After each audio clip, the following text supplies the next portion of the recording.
evening and welcome to this week's episode of Sunday Night Live, your favorite automotive show where we talk about all things automotive, variable ops, fixed ops, doesn't really matter.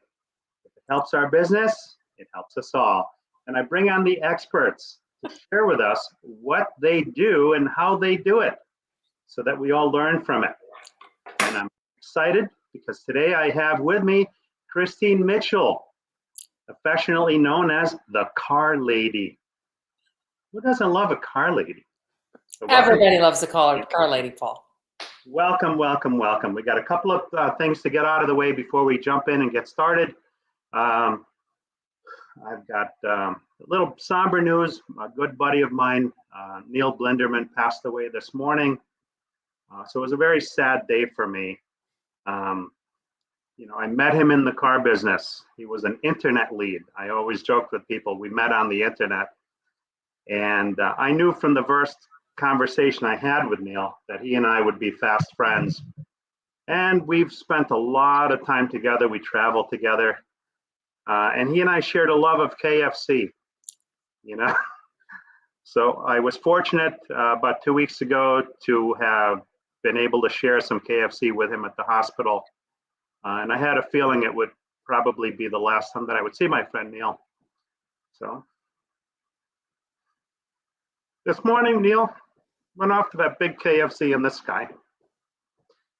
So that's the sad news. But there's also good news today. So I want to share with you something that we don't know what we don't know. All right. And I used to go to the gym I spent hours in the gym. And I'm sweating, and I think I'm doing all this great stuff, yet I wasn't really achieving what I needed to achieve. And I would watch other people, watch them for a couple of years.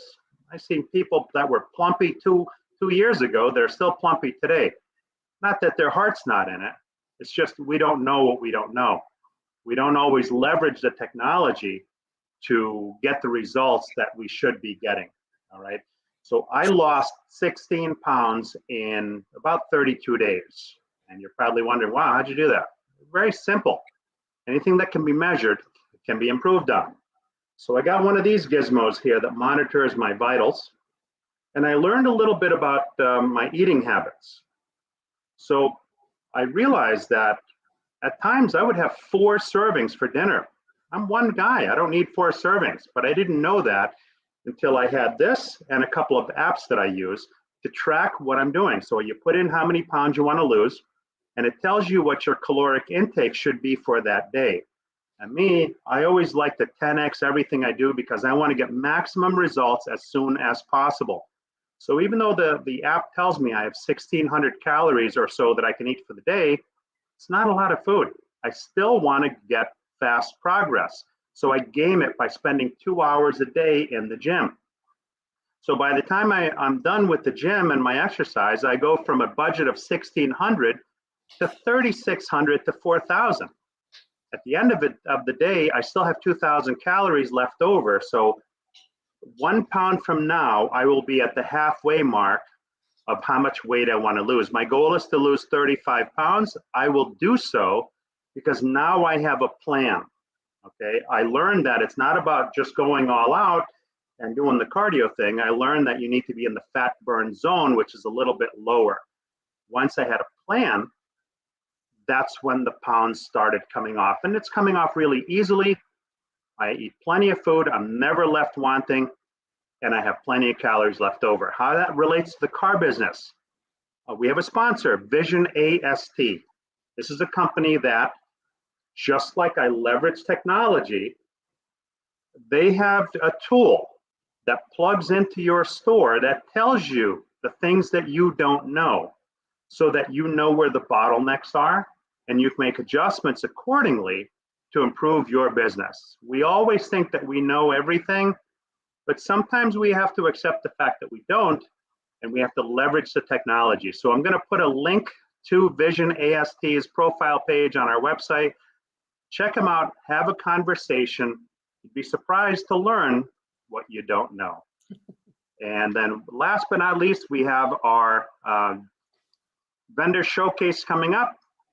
That is on Thursday, November 4th from 10 in the morning Eastern to 2 in the afternoon. We'll be featuring about 7 vendors for dealers to be able to view. We know you get bombarded with too many cold calls during the day, so these are events created to make it easier for you to sit back, enjoy, and find the technologies you need.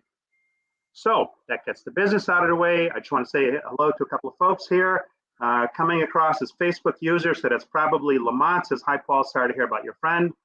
Bada Bling, have not spoken to him in a while. Says, yeah, buddy, how the heck are you? And Mark Williamson, greetings from sunny South Carolina.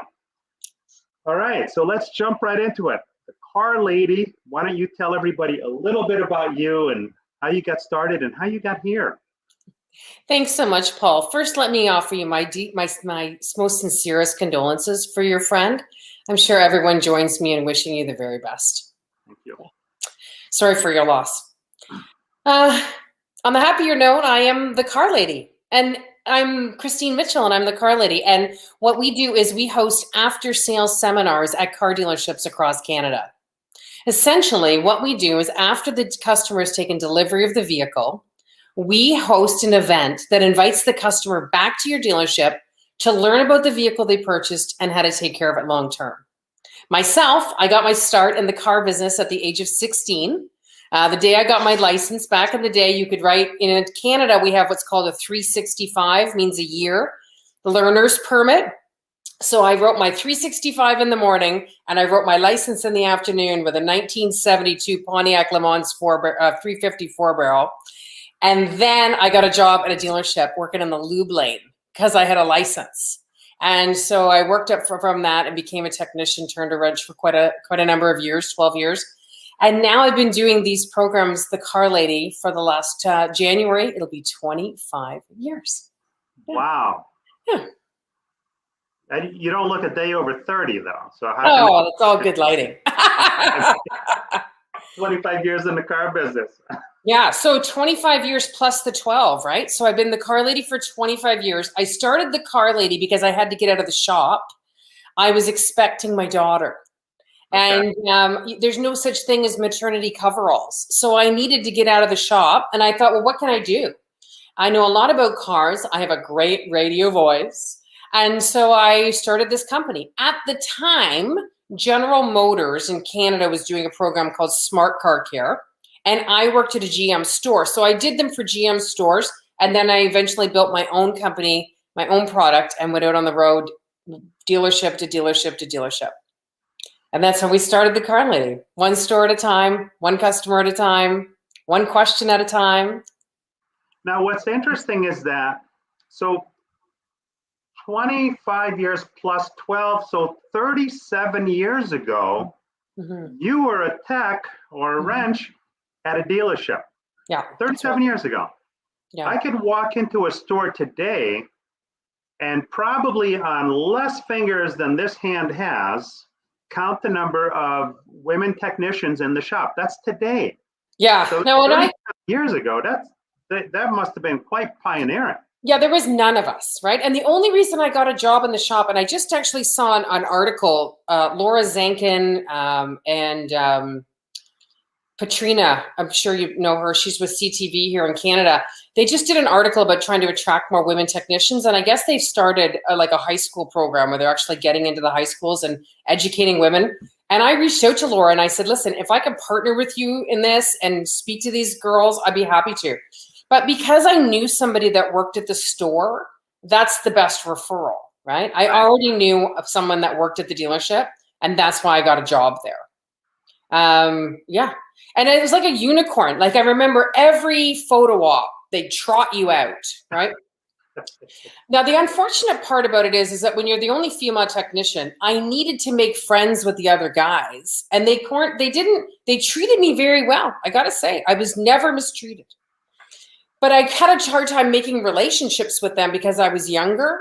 So actually, sad to say, that's when I took up smoking at the age of 21 because I had to go outside to the smoking area so I would chat with my colleagues.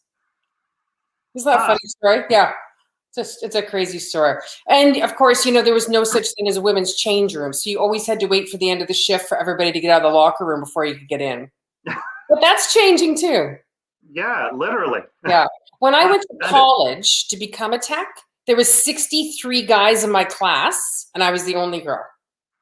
Wow, that's really cool. Yeah, it's what my mama called a target-rich environment. Oh my God. All right, we got a couple of comments. Jeff Daniel says the 3 Ps: apply here, plan, process, and progress. Absolutely. Facebook user says, whoa, that's a cool story. Christine, that is a really, really cool story. I love that story. Thanks. It's been a labor of love. I've literally been in the car business my entire life. But with that said, when I started the Car Lady, I actually, because I knew I was going to be promoting dealership service, not only because I'd experienced it and believed in it, but I had to know the other side of the coin. So I actually went with friends and watched them get their cars serviced at aftermarket shops, and just to see what the experience would be like, right? Now, again, you got to remember you're talking about the mid 90s, right? But I remember once I was sitting with my friend, and she had a little Dodge Colt. Remember those little Colts? Oh, yeah. Little four-banger? Yeah. We went to a quick lube shop, and the kid came out from the back, and he said to her, you need a new air filter. And we're in the waiting room, right, reading magazines. And I said to him, that's not even the air filter for her car. Like, did you just find a dirty one and trot it out here? Did you think we were going to fall for it? Oh my God. Yeah. Gotta get up really early to pull one over on you. Gotta get up early. LinkedIn user says, we used to do that at our dealership, but I don't think he was referring to the air filter thing. No, he's probably referring to the Know Your Car nights. A lot of stores did try them. Yeah. And, and it's great. I want people just to experience it. But when it's handled in-house, I got to say it's a little tougher, because I think the service department is so busy with the business of service. Oh, yeah. Like, the general manager typically wants it, right? Yeah. So he lobs it over on the service manager's desk. And then the service manager goes to the service advisor and lobs it over, or the shop foreman and lobs it on their desk. And now you got to get people to come. You got to have somebody to organize the food. Luckily, we turnkey that whole thing. So we'll do all the emailing. We'll do all the phone calls. We give you a checklist of what to bring in. I'll teach the whole thing. I don't need a tech to stand and hold my hand. It's just a great environment. And the great thing is that you don't technically work for the dealership as an employee there. So when the customers come in and they meet with you, you're like a third party person that is there on their behalf, but there's no hidden agenda. Right. I'm your friend in the car business. Right. I'm the one you can trust. I never sold you anything. I've never disappointed you in any way. I'm an associate member of this dealership, brought in specifically as a trained expert to answer your questions. Okay? We have an agenda we're going to go through. And beyond that, I'm here to listen to your questions and give you great tips and suggestions on how to take care of your vehicle long-term and why you should service back at the store. But here's an interesting question, Paul. Guess what the number one question I get at the Know Your Car Night car clinic? Guess what the number one question I get is? Why do I have to go to the dealer for service? No. Number one question I get is, Christine, because they feel like they know me. Christine, do you think I should do rust protection? The number one question I get. Yeah. Really? Do you think I should do undercoating and rust protection? That's the number one question we get. And the answer is always yes. But I'm not a salesperson of these things, right? So when somebody says to me, Christine, do you think I should get extended warranty? Christine, do you think I should do rust protection? I say yes. Here's the reasons why. Let me introduce you to somebody in the finance department. They'll go through all those things for you. I don't talk about money. I always make the joke when somebody says, well, how much does it cost? I go, oh, folks, they don't let me handle the money. And then I just spin them right into F&I for that turnover. Yeah, that's our number one question. Should I get rust protection? Let me get to a couple of comments here. Michael Weldon says, good evening from the ocean. Michael's on the West Coast. Hi. Robert Allen Carvel, hello from Hotlanta. Hotlanta Braves going back to the World Series. That's baseball, right? Yeah, Atlanta Braves are a baseball team. Yeah, I'm not a big sports fan. Up here in Canada, we have the Toronto Blue Jays. Ah. Yeah. Ron Usher says, hello all. We have my buddy Robert Sebastian says, hey y'all. I had the good fortune of spending some time and having dinner with Robert when I was a digital dealer. So good to see him and so good to be able to spend time.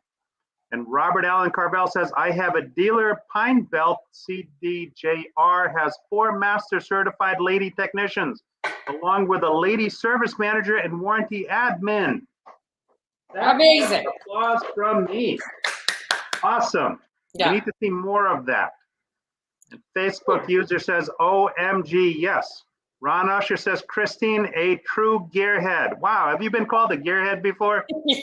Yeah, a couple of times. And I just had a midlife crisis and bought myself a 5-liter with a track pack Mustang. Oh, God. Yeah. Are you burning rubber on the street or what? My husband's like, my husband's Dutch, so he speaks with a Dutch accent. He says it's going to be impounded in a week. Did I tell you I speak Dutch? You do? Yes. Je spreekt in het Nederlands, ja? Ja, natuurlijk spreek ik Nederlands. Yes. And the phrase that every person learns, the first phrase they learn in Dutch is Godverdomme. I thought it was Proost. No. But we won't get into what that means. Hey, Jeff Daniels said there's a very good chance our female staff includes ASE Master Tech will be featured on an upcoming roundtable event. That's awesome, Jeff. You know, there are a lot of forward-thinking dealerships out there today, more than in the past. Oh, Robert Allen Carvel says she gives a 10,000-foot look at the service department. And LinkedIn user says, hi from H-Town. What's H-Town? Is that Hamilton? I don't know. I don't know. So one of the things where I think where we'll start it off is that, you know, the sales process is an interesting one. And service is such an integral part of the sales process, or at least it should be. I know when I was selling cars, I would always make sure that I introduced my customer to the service team because I wanted them to service with us. And I wanted to make sure that they knew who the folks were that were there right out of the gate from the start. I was proud of our service department so people could see why they should come there. Yeah. And then again, at time of delivery, I would do the second intro as well as the first service scheduling. And I would send a intro afterwards to remind them, hey, these are the folks that you met. But since, you know, after BC, after COVID, we don't always have that luxury. So with people buying stuff online and maybe showing up for curbside or having home delivery, they don't get a chance to get that introduction to service. And I understand that's part of your process. So talk to us about that piece of it. Yeah, you know, COVID really brought keys to curb delivery to the forefront, right? Because you couldn't go into the store and you couldn't get the delivery. But interesting, Paul, even pre-COVID, we have been doing these events for, like I said, the last 25 years. Pre-COVID, the cars changed so much that the dealers saw even more and more value in the after-sale event because of the technology. Because it took so long during the delivery process to get the paperwork, which is just as intensive as buying a home. Mm-hmm. And then you get out to the car. By the time I pair your phone, download the app, set up your safety systems, the customer's like, I gotta go. Right. Right? Is this my car? Teach me how to work that key. I gotta go. Right? Right? Put my phone in, you know. And so a lot of the times, even though you had a wonderful process, it's probably the exception to the rule. When customers took delivery of the vehicle, they just didn't get the service that we hoped for. The secondary thing is that when we do an after-sale seminar like my Know Your Car Night events, we want to make it infotainment. It's got to be appreciation plus experience. These people could buy these cars from anywhere. We've got to say thank you for buying from us. And now we're going to have some fun. And I'm going to teach you about the brakes and show you out in the shop and, things like that. We have to make it entertaining and fun to try to build the experience. Also, people use the event as a referral tool. Yeah. So, you bought a new Honda and you get an invitation to Know Your Car Night. You're going to go, hey, do you want to go with me to this thing? And now I got a referral, right? So there's a lot of benefits to it, but you're absolutely right. COVID in particular made the delivery process excruciating with a home delivery and doubled down with the technology.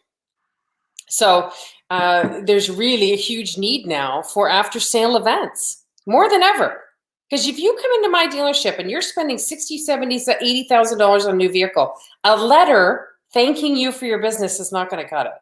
Right. A keychain is not going to cut it. I want to come in. I want to meet other buyers. You also build that community. Right. Yeah. I have one store. They're a Nissan store.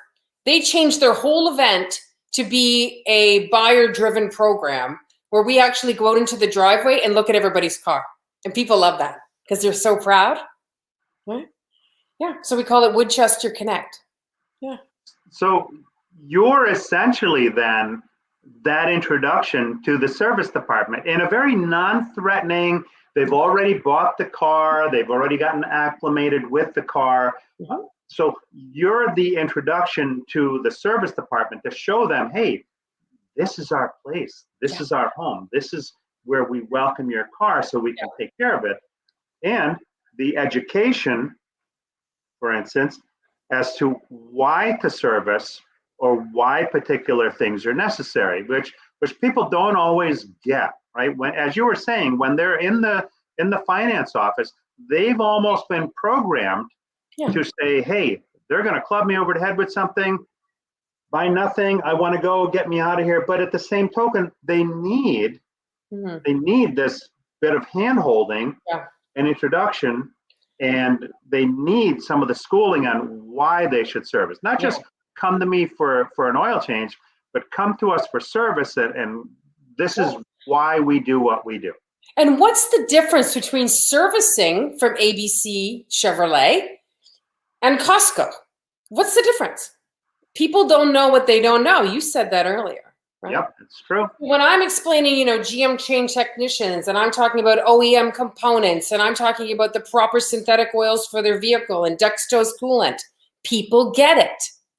They only know what they know, right? Somewhere along the line, their father's brother's uncle's neighbor has told them, don't take that car back to the dealership. It's too expensive. My job is to educate them on maintenance menu, the importance of regular maintenance, the convenience of that dealership, shuttle, night drop-off, evening hours, valet, whatever you need. And we do it in a way where they're having a sandwich and everybody's happy. And that's what we want to do. So they have like hors d'oeuvres at some of these events?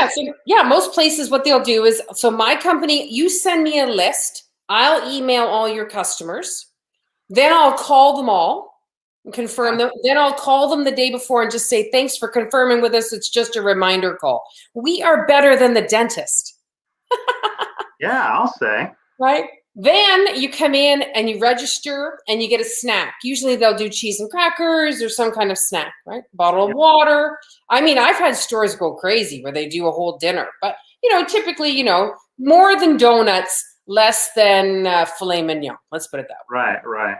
And then people come in, they have something.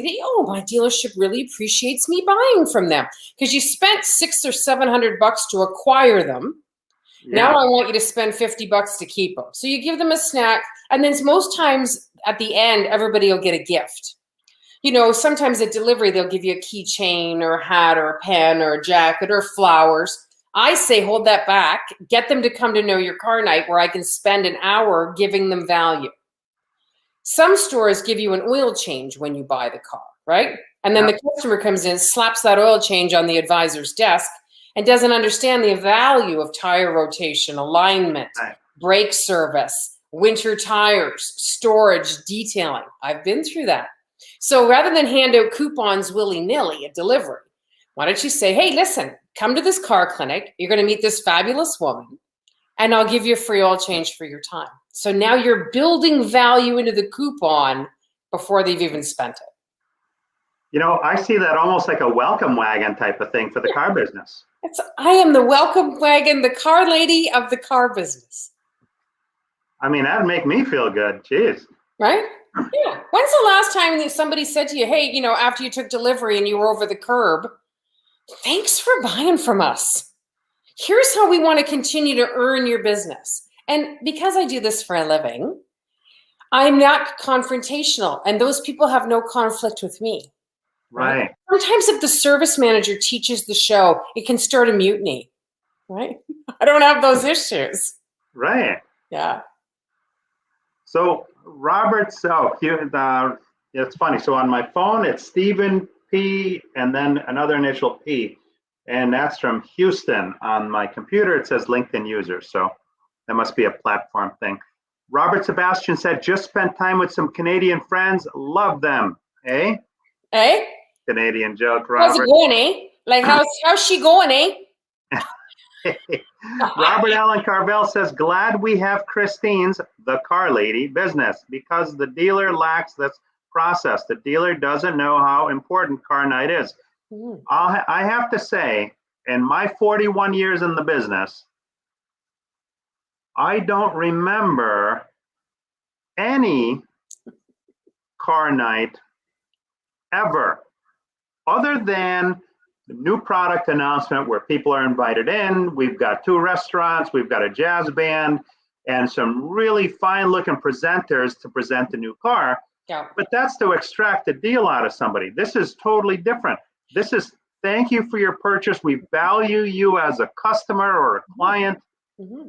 Here's what we would like to do for you over your ownership of the vehicle to make sure that you have the maximum enjoyment and security and safety out of this. Yeah. I mean, I'm not here to sell anything but the dealership. I'll say it again. I don't sell anything but the dealership. Okay. So you've sold the car. Stop selling these people stuff, right? Educate them. Right. Educate them. Everybody talks about customer experience. They want to give premium customer experience. Nobody knows where to start. You know, for $1,200, I can turnkey this whole thing for you. I can talk to 40 or 50 people in a room for you and retain those customers back to your store for a minimum of 3 or 4 years. My personal retention rate is about 87% over a 3-year program, right? And you want to know something? That is so valuable. Yeah. That it's not even funny, because they spend more money to acquire customers. Mm-hmm. You know, if you sell 100 cars and it costs you $633 per, Yeah. that's a lot more money than reinvesting in your people. I know that if I were to come to one of these clinics, Yeah. and I'm treated like gold, wow, they're actually giving me something. They're investing in me. Yeah. So you think about it, like if you spend, like, again, there's my fee, and then you give away a little something. People who have good experiences, and this has been proven. I'm not making this. This has been proven statistically. People who have great retail experiences tell a minimum of 6 other people. A minimum. And when's the last time you bought something, Paul, and you loved it, and you told other people? Lots of times. Oh, I went to this restaurant. It was great. Where'd you get that top? Oh my God, do you love it? I bought it over here. She was great, right? So that's how the conversation starts. Because to your point, 41 years you've never been to an event. Imagine if you had of, and you're a new customer and you had gone to the store. Holy cats, this is the first time this has ever happened to us. This dealership really want my business, right? Yeah. That girl was so fun and so fantastic. I'm going to do all my servicing there, and I'm going to tell 10 people about the great service and experience I had at Meyer Motors, right?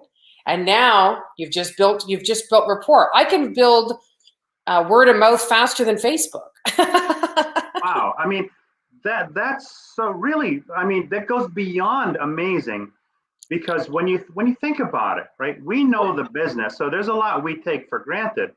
But as a customer, so I've never seen it in over 41 years, even once.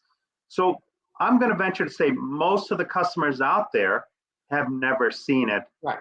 How much do you blow them away when your store does that, because nobody else is doing that? Blown away. People are like, you know, how many jobs can you have where people clap at the end, right? I loved it, Christine. I learned so much. Because here's what we try to do, Paul. We don't just try to, like, you know, educate on service. I got to keep it fun too. I'll tell you what people love the most. They love it when I take them into the shop, right? Well, they love it when I show them a DOT number on a tire. They love it when I explain to them the importance of alignment. They love a brake service demonstration. Pull that caliper back, take the pads down. Here's where the sliders are. This is how it happens. They love it. Once you understand it, you'll spend money on it. That's a fact. Yeah, oh yeah. It's education. We're not then, selling, we're educating. Yeah, and then at the end, we do car cleaning tips. And I give everybody a card with the car ladies' top 10 car cleaning tips, right? How to get bird droppings off, how to get paint, how to get bugs off the front of the car, which car washes are best, how to remove tree sap, road tar, how to get salt out of your carpets. And everybody's reading along, and then the questions come, right? Christine, do you like this product? Christine, do you like that product? You know, Yeah. And people start feeding off each other, and it's interactive, right? And again, it builds a club of trust that we made a good decision buying here. Yeah. And now I can continue to service here because I know I can trust them. And you know, it just leads to so many more conversations. When people fully understand the permanent damage that can be done to their paint, okay, through those tips that you offer, and they learn about a product that can be applied to their car, that can protect the finish with a guarantee, maybe that's easier than getting out the can of, you know, cleaner and doing it myself, right? Right. It's all about the education and giving them choices as to what's available to enhance the you know, their ownership experience. Wow. Hold on, I got a couple of comments here. Earl Sticks Brown, greetings from Central Valley, California. And Robert Allen Carvel says, it's a program that has gone by the wayside over the years. Christine is bringing back, oh, I think that's a typo, is bringing back retention, additional new car sales. Yeah. Back to the dealers. Word of mouth advertising is the best. It is way, way ahead of whatever's in second best. I can promise you that. And my good friend Steve Papacella, whom I met for the first time at Digital Dealer, we broke bread together. It was great to meet his team. Says, well said. It's what customers truly desire. Give them the details. In parentheses, be transparent and work to earn their business through a simplified experience. Here's the trick. That's not just how to sell a car. It's how the whole experience should be before and after the sale. He's a big proponent of the life cycle. The customer for life.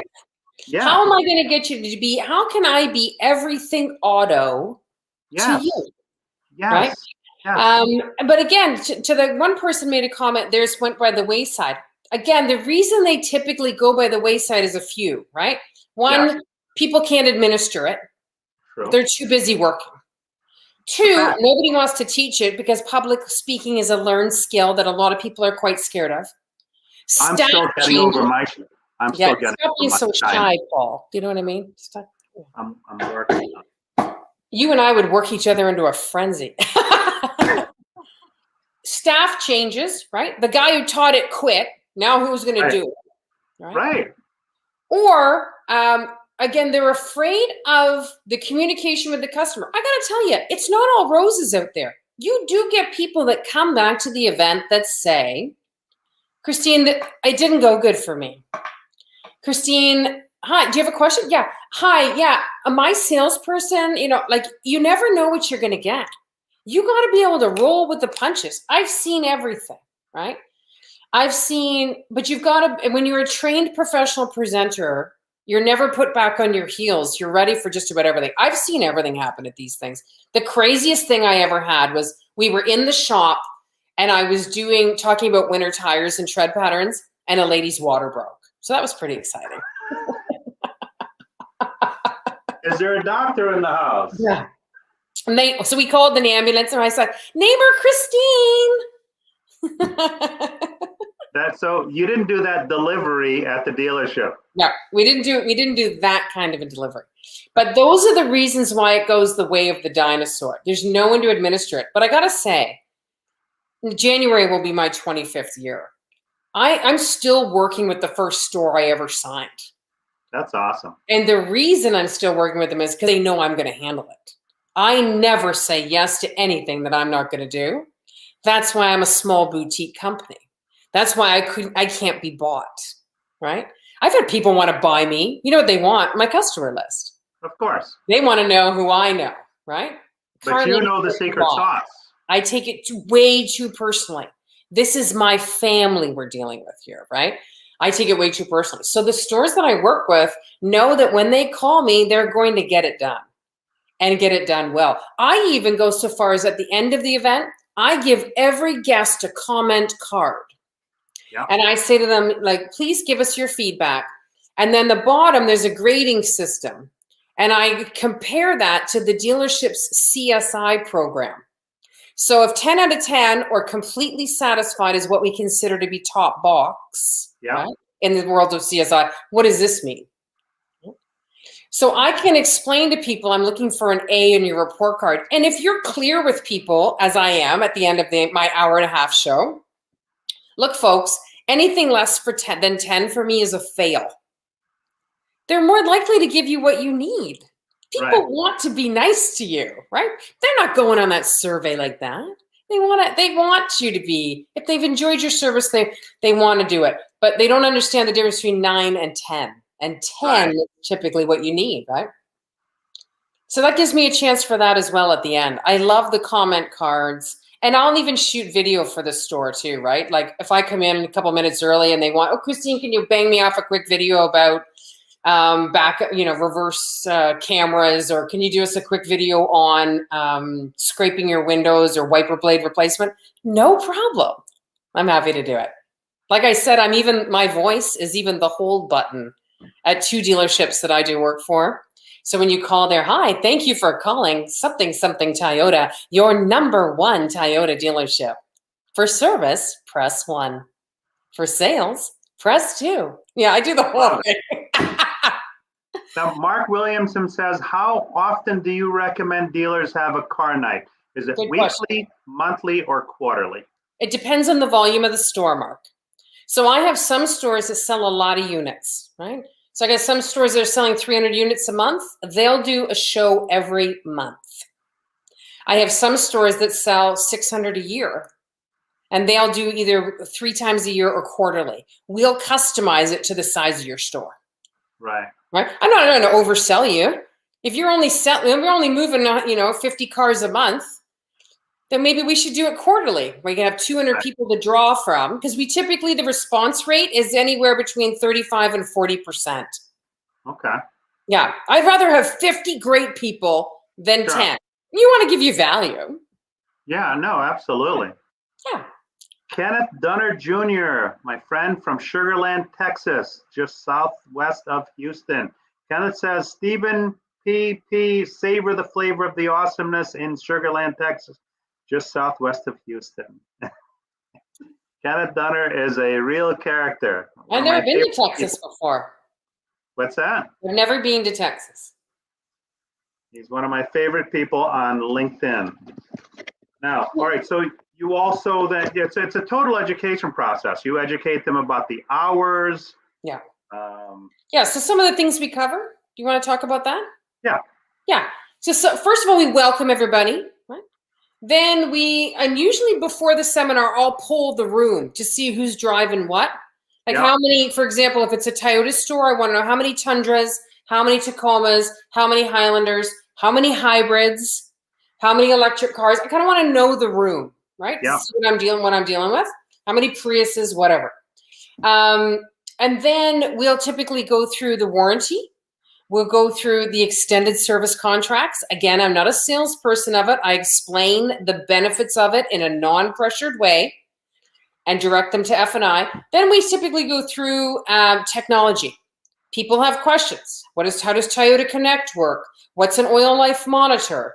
How does that work? How do I set up Siri or Alexa? We go through technology. So, Again, it's hold very on a second. generic. So when they come in, you actually help them with specifics in their car, let's say a navigation system or reconnecting the phone. If a customer has a general question that everybody in the room can benefit from, I'll answer it right away. If a customer has a concern where they can't get something to work or they can't find something, after the seminar, I will go out to the customer's cars with them. Okay? Some people need, and again, it's generational typically, some people need that extra time in the car. Some people need their salesperson to spend another 20 minutes with them going through. I can't get to everybody's car. And I have some stores that don't want me going out to everybody's car because I'm not an employee of the dealership for insurance reasons. They don't want me going into the unit. So I will, and then on the back of the comment card, if you're a customer that needs more time with your salesperson, please leave me your name and number. I'll have somebody call you tomorrow. Right? Sometimes they just need a little bit more of a refresher on the technology.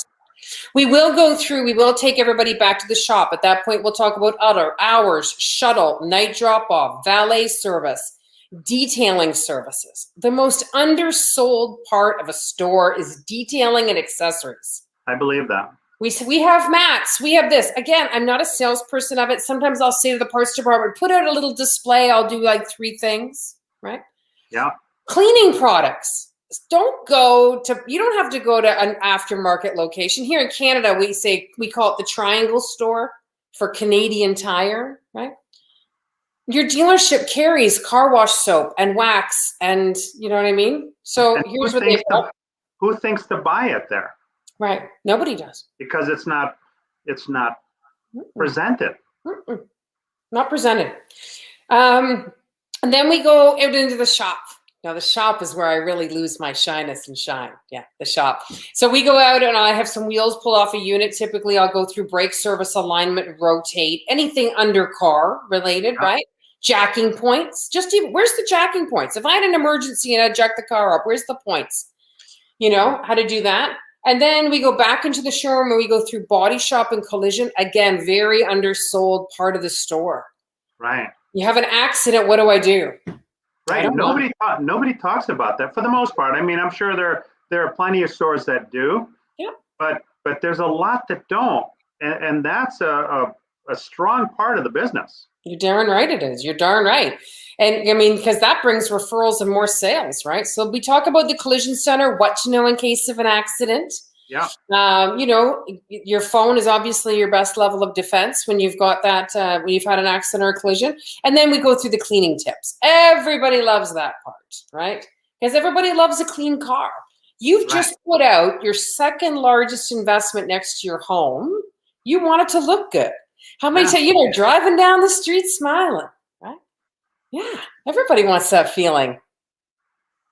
And then we usually draw for prizes or everybody gets something, and then I'll do Q&A. Definitely got to do Q&A, right? It's not the Christine show. So how can I help you? And then people will ask me questions. Now, with that, occasionally you'll have some demographic areas where people may have English is not their predominant language.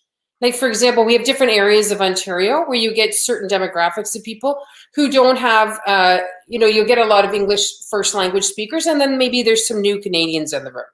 Yeah. That's the time where people usually line up to speak to me one-on-one. Because I ask during the night, is there any questions? Is there any questions? Is there any questions? As you're going.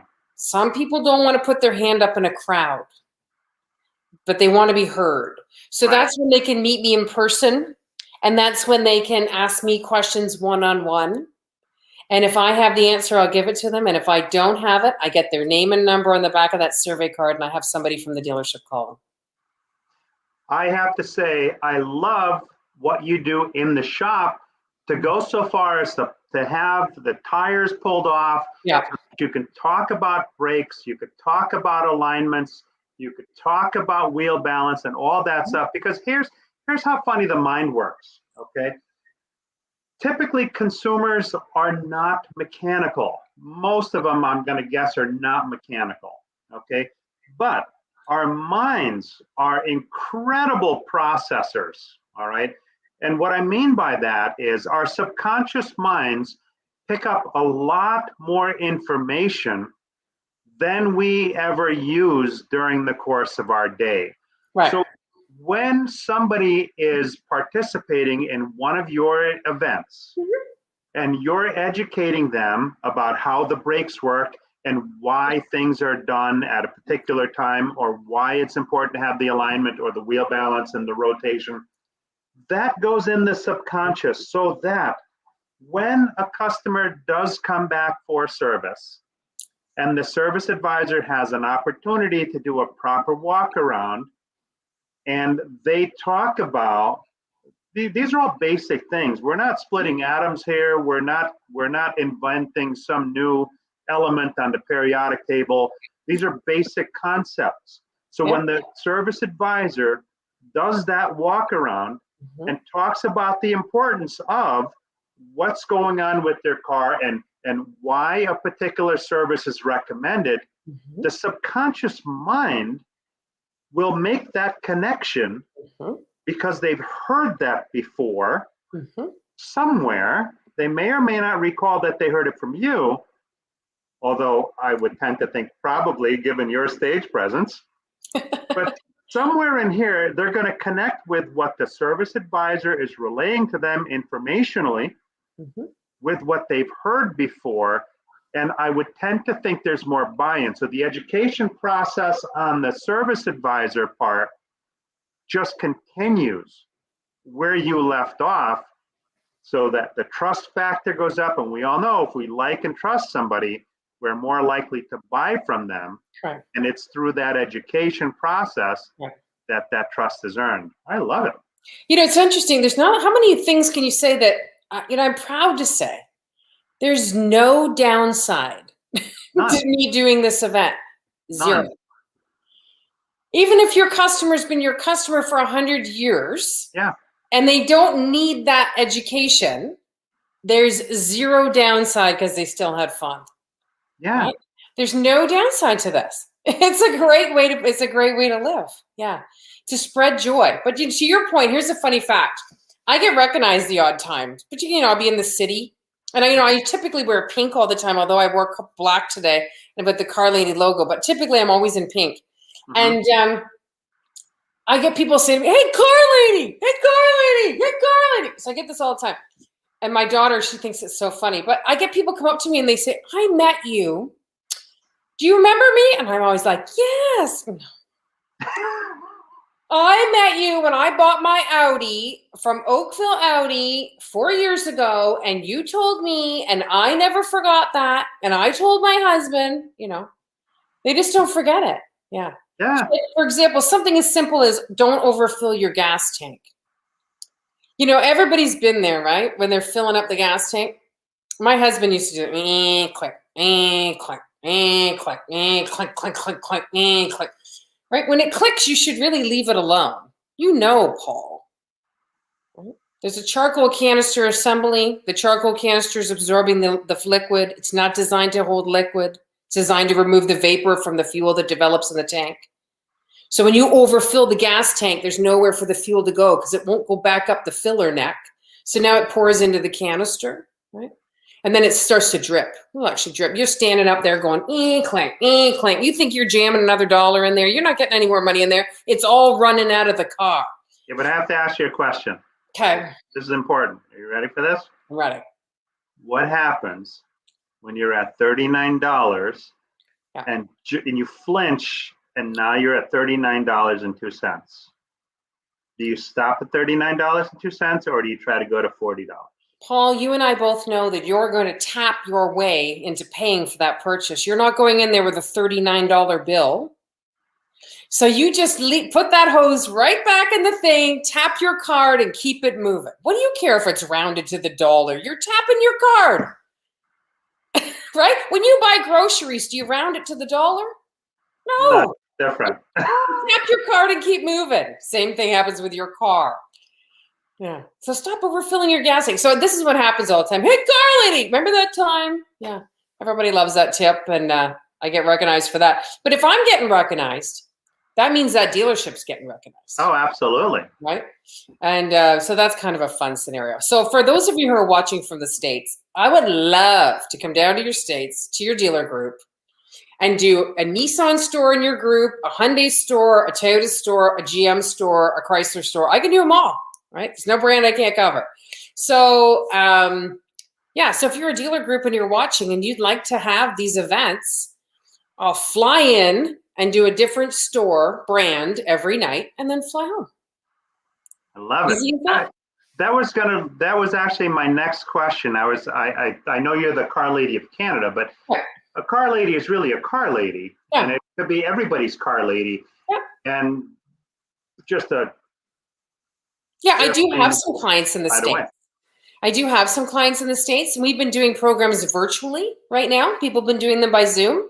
Yeah. But certain areas of the America do have, like, COVID regulations are much lighter than they are here in Canada. Yeah. So, for example, if a large dealership in California or in Detroit or, anywhere, New York wanted me to come in, most stores own another store. Typically, they're in a group, right? So I would be happy to come in and typically we do Monday night, Tuesday night, Wednesday night, Thursday night. We don't normally do shows Friday night. The reason is because most stores close at 6. Right. And people are relaxed. Although I have a lot of dealerships that love a Saturday morning program. Right. Okay. So we could cover every brand that week that you're interested in doing the events for, and then I'll just fly home. We also offer at the Car Lady a women's event, women only, right? Just for the ladies. And a lot of stores do this in conjunction with charity. So I just did one for a dealership, a Ford dealership here in my town, where we had the ladies come, they bought tickets, and the money went to a charity. So the dealership collected the money, they donated the money to a women's group, right? Yeah. And so all the ladies came to that store, regardless of what they drove, right? And we had them come in. I was like, oh, thanks to this Ford, and thank you, Peninsula Ford, and da-da-da-da. And so they just donated the space. I did the show. The money went to charity. So we can do women's events too, ladies only. You know what I would love to see? Mm-hmm. I would love to see some dealers in the U.S. reach out to you, do this, but then I would like a follow-up as to how well it went, because it really is a no-brainer. I mean, when you think about it, nobody's doing it. You could be the one doing it, and everybody would be talking about it. I'll tell you what, I'll even give exclusivity to the first store that phones me. So if you're in Houston, Texas, and you own a group of stores, I'll give you exclusivity for Houston. I won't sell the programs at every dealership in your town. Right? I give you exclusivity. We're the only group in all of Houston that offers this program. A lot of stores don't want that. They want that exclusivity. Yeah, I would love the feedback on that, because I think it's huge. We do so much to try to reinvent the wheel when there's so much opportunity in front of us that we're not taking advantage of. Yeah. Again, it's $1,200 for a fun night, and that includes me emailing your customers and calling them. That's everything. Oh, what I was going to say before is that, the reason it doesn't work at the store level, is because nobody has time. And that was before, but now they have even less time because there's less people doing more. And the last thing anybody's going to want to hear from anybody at the store level is, oh, great, I've got these 200 people I need you to contact. I need you to plan this event. I need you to coordinate all these things. I need you to set this up and that up. Nobody's going to want to do that. Nope. That's a fact. That's why I have a business. And, I'll have some stores say to me right now, Christine, we can't do this event. We're not selling enough cars. And I was on a podcast or a show. I did a show with Brad Paschal. Do you know Brad? I met him at Digital Dealer in person.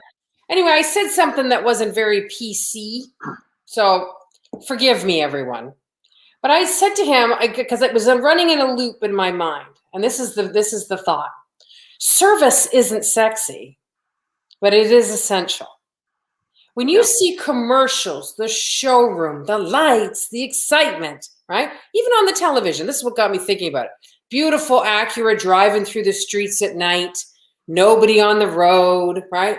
Matthew McConaughey in his Lincoln. Sales is sexy, right? Service isn't sexy. And then you go, oh, Crepes, now I got to go in for an oil change, right? Here's what people want to know. When can I bring it in? How much is it going to cost? When am I going to get it back? Right. Right? We can make that fun. Yeah. They'll service with you. There's no doubt about it. I got a couple of comments. Jeff Daniel says, can you be sure that less than 5% of new car buyers read any portion of their owner's manual? That's 95% of the people that can't pair their phone. Yeah, no, he's 100% right. Yeah. Most people. And you know what? Sometimes I'm guilty of that. Mm-hmm. You know, I'll want to put something together, and unless I can't figure it out, then I'll look in the book. But I would bet that there's a lot of people. But looking in the book, watching it on YouTube is not the same as somebody saying to you, thank you for your purchase. Thank you for buying from us. It's just not the same. Yeah. Right? Kenneth Dunner Jr. says, I need an extra 20 minutes. No ifs, ands, or buts about it. I'm going to guess Ken needs more than 20 minutes. That's my guess. Yeah, well, what did you buy, Ken? Let's ask him what he bought. I'll tell you, I get a lot of customers, particularly in the Cadillac segment. Cadillac and Mercedes, those customers are always like, especially in the luxury. Yeah. You know, I don't like, you know, again, if I particularly, and I don't want to, you know, those who may be chronologically advanced, shall we say? Christine, I don't know how to work all this stuff in the car. I don't know how to work it. They can afford the car, but they can't work it.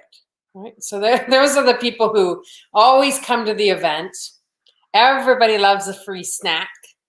And again, at the end, they need more time in the car. They didn't, you know, you can read the book, but you even know the book is for every trim level, right? If you get a book for, I don't know, Chevy Cobalt. Yeah. What are you driving? Nissan? We have 2 Subarus. Oh, Subaru. Okay, so you buy a Subaru, right? And you get all these different trim levels. And you get this diagram, and then it says, this is how you use it if equipped. Right. If equipped. If equipped. Yeah, I am equipped. Show me. Ron Usher says, is this open to non-customers / public to maybe get new customers? Do you do anything like that? What was the question? Could you please repeat? Is this open to non-customers or John Q. public to maybe get new customers? So an educational event to bring in new customers. Yeah, I mean, if people can always contact me through my website, my social media. My social media, if you're looking for me, it's at The Car Lady Canada. I'm on Instagram and Facebook. I just had a girl contact me last week wanting to know if it was too early to put her winter tires on. I had another young woman, just her first car, COVID hit, never drove the car, said, you know, I've had this car for a year, I haven't serviced it. She said, I've only got 6,000 K on it. And I said, well, Muffin, you got to service the car. Like it's every 12 months or 16,000 K is a minimum. Oh, nobody told me that. Well, now you're going to void out your warranty. Just because you've been working at home doesn't mean you don't need to service the car. So that's a great question about the public. I'm happy to be of any assistance that I possibly can be. But typically we do hold the events in the dealership. I just don't rent space. And, you know, I'm not Lady Gaga. Mark Williamson, I think he struck a chord. He said, what? Service isn't sexy? Are you serious? Well, it's the idea of service, right? For most people, it's inconvenient. Nobody wants to be without their ride, right? That's why it doesn't feel sexy to me. Maybe I shouldn't say that. I mean, it's not PC, I suppose. Listen, you're talking to an old technician here. You're lucky I didn't curse, you know? But when I walk into service, it doesn't give me the same feeling because I'll tell you, most people walk into your service department, they're wondering, when is this car going in? How much is this going to cost? Am I getting ripped off? Is this covered under warranty? Right? They're not thinking about, oh, these Corinthian leather seats. They're not thinking about that. That was Ricardo Montalban. That's how old I am.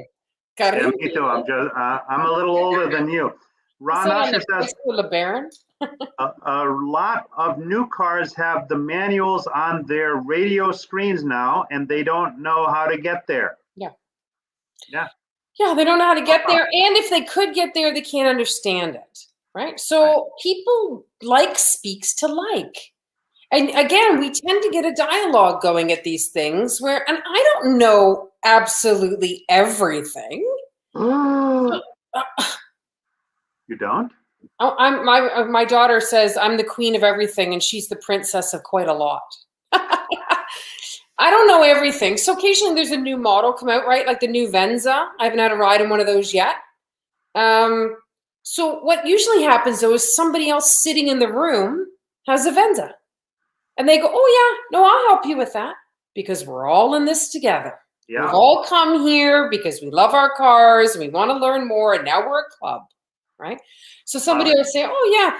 I go, oh geez, I don't know the answer to that question. I'll get it. And somebody will go, oh, I know. And now we're getting interactive and we're educating each other, right? And then it gets really fun. Love it. Love it. Wow. The hour has come and go. You know, 60 minutes seems like a long time, but it really isn't.